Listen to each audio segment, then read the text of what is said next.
guys, it's Glenn from glenscarcollection.com, just giving you another update on my 2003 E46 M3.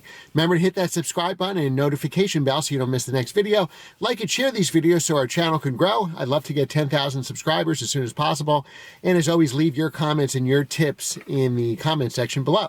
All right, so the last video I did is I had codes with the M3, put in a new gas cap, did the new evap sensor, did all kinds of work on the car for belts and hoses, new AC compressor.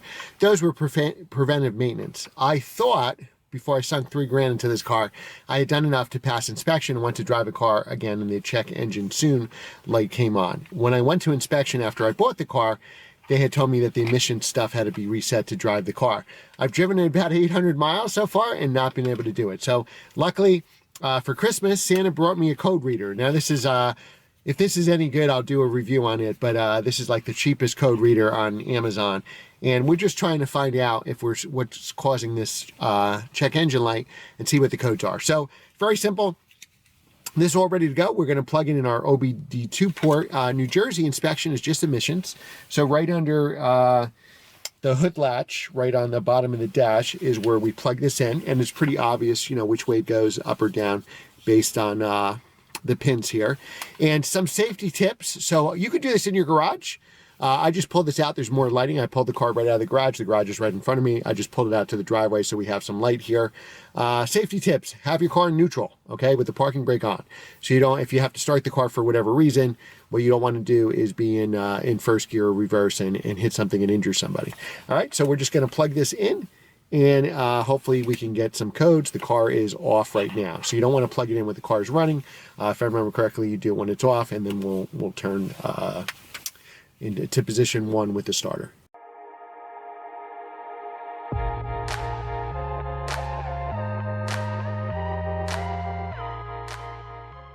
All right, so one code is found, and again, we didn't start the vehicle, we just put it in the first ignition. Second ignition position would turn the vehicle on. All right, so we're gonna read the codes. It's the same thing. Evaporative emission system leak detected. Small leak. So the code is P0442. P0442, evaporative emission system leak detected. Small leak. Now that's what we replaced. You can also do the emissions readiness. So I'm gonna see where we are. I'm gonna say, yeah, so we're not ready for inspection at this time. Some of this stuff is okay and working. Some of this is not. So hopefully this engine code is maybe just, I've only driven this car literally like a mile since I replaced everything, not even. All right, so it seems like we're having the same issue. So what I'm gonna try to do is just drive the car, and I think this should work with miles on it. That's my theory, since I already replaced what the issue was, and maybe just the code came back because I didn't have enough miles, or the evap system was incomplete because we cleared the code.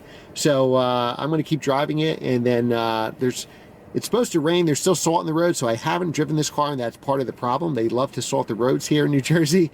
So hopefully we're supposed to have rain the next 2 days. Hopefully that'll clear the salt. Then I'll do the drive cycle test again, which, remember, in the last video is you start, I have the paperwork right here. You can just Google this, just drive cycle, and you'll get it. So basically you can't exceed engine speed of 3,000 RPM. You can't have large fluctuations in throttle angle, so you can't go from barely giving it gas to a ton of gas, and you don't want to exceed a road speed of 60 miles an hour. So you start the engine cold for 2 minutes and 10 seconds, then you accelerate, you drive between 20 and 30 miles an hour for 3 minutes, 15 seconds, then you accelerate between 40 and 60 miles an hour, again, never going over 3,000 RPM or 60 miles an hour. You maintain a steady speed for 15 minutes, so you have to find a highway to do that. Then you decelerate, come to a stop in gear, for approximately 5 minutes. You let the car run.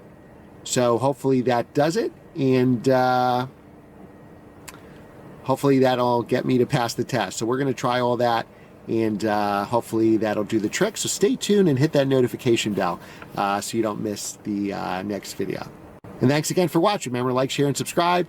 Leave your comments below. Maybe you've had this happen to you, and maybe you know a better solution. Thanks again for watching, guys, and I will see you next time.